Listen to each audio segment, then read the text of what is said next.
अस्सलाम वालेकुम स्टूडेंट्स, कैसे हो आप सब लोग। उम्मीद है ठीक होंगे। अच्छा जी, without wasting even half of second let's start from our topic which is law of reflection. So law of reflection के बारे में पढ़ने से पहले समझ ले कि रिफ्लेक्शन होती क्या चीज़ है। तो फॉर एग्जांपल हमारे पास ही एक मिरर है, ये हमारे पास एक मिरर है जिसको हमने एम से डिनोट कर दिया फॉर एग्जांपल। और ये हमारे पास एक रे है जो कि इस एंगल्स के साथ ये इसको मिरर को हिट कर देती है। और ये जो एक खास एंगल से हमने एक रे को हिट कर दिया मिरर के ऊपर, तो वो उसे रिफ्लेक्ट बैक करेगी, यानी बाउंस बैक करेगी उसी डायरेक्शन में। तो इसको हम रिफ्लेक्शन बोलते हैं। ठीक है, यहाँ पर एक थीटा बन जाता है हमारे साथ। तो कहने का मकसद ये है कि रिफ्लेक्शन जो है वो बाउंसिंग बैक को कहते हैं। यहाँ पर मैंने डेफिनेशन में लिखा भी हुआ है, when the incident ray hits the mirror it bounces off या reflects in a particular direction. जिस तरह मैंने यहाँ पर बता दिया कि ये हमारे पास एक मिरर है और ये फॉर एग्जांपल वो इंसिडेंट रे है। ठीक है, इसको हम इंसिडेंट रे बोलते हैं। तो क्योंकि ये हिट हुआ है मिरर पे और ये जो है ये बाउंसिंग बैक जो हुआ है, ये इसको हम रिफ्लेक्टेड रे कहते हैं। ठीक है, तो ये हमारे पास रिफ्लेक्शन हुआ है। तो अभी रिफ्लेक्शन के दो कवानीन हैं, आप लोग ये याद रखें। रिफ्लेक्शन का पहला कानून ये है कि फॉर एग्जांपल वही मिरर है क्योंकि मैंने अभी फ्लैट रखा हुआ है और फॉर एग्जांपल ये इंसिडेंट रे है। तो अगर इंसिडेंट रे पहले ये मिरर पे हिट होगी तो जिस एंगल के साथ आपने ये रे हिट यानी ये रे यानी इंसिडेंट रे हिट की होगी, उसी एंगल के साथ ये रिफ्लेक्ट भी होगी। तो ये सबसे पहले जो पहला कानून है लॉज ऑफ रिफ्लेक्शन का, वो यही है। जिस तरह ये एक आप लोग ये समझ लीजिए ये इंसिडेंट रे है, ये रिफ्लेक्टेड रे है और ये नॉर्मल रे है। जो ये नॉर्मल, अब अक्सर ये लोग पूछते हैं कि ये नॉर्मल किस वजह से है, यहाँ पे नॉर्मल क्यों ड्रा करते हैं हम। तो ये बात लोग आप जान ले कि ये एक इमेजिनरी लाइन है जो कि हमेशा हमेशा सरफेस के बिल्कुल परपेंडिकुलर होगी।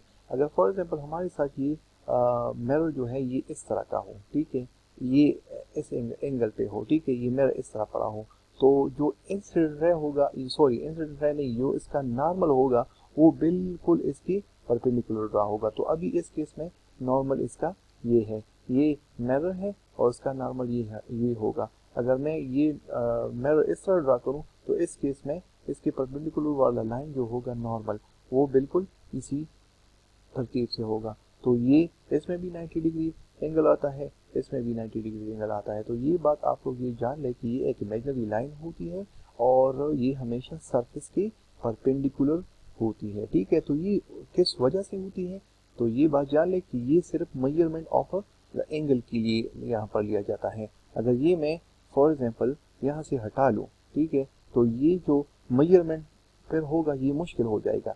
ये हम फिर ऐसे नहीं कह सकते कि ये theta theta theta one is equal to theta two, ये हम इसको मेजर नहीं कर सकते कि ये तो पूरा फिर थीटा आ जाएगा, तो एक थीटा हो जाएगा ना।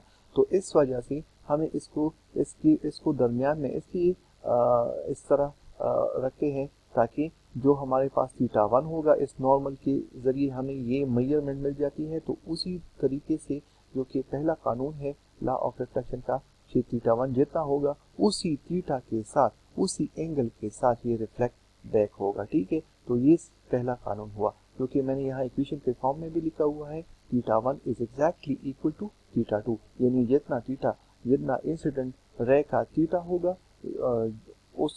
उसी एंगल के साथ, यानी रिफ्लेक्टेड रे जो है उसी एंगल के साथ रिफ्लेक्ट बैक होगी। ठीक है, तो ये पहला कानून हुआ। उसके बाद दूसरा कानून जो है वो ये है, तो इसके बारे में ये मैंने यहाँ लिखा हुआ है कि incident ray, normal and reflected रे। तो जिस तरह मैंने यहाँ पर लिखा हुआ इक्वेशन की फॉर्म में ये जो है सॉरी ये मैंने ऊपर वाले इक्वेशन की फॉर्म में लिखा हुआ है, ये जो है ये नंबर 2 ये है इंसिडेंट रे, ये है normal ray and reflected ray are in same plane. ये जो हमारे पास एक प्लेन है,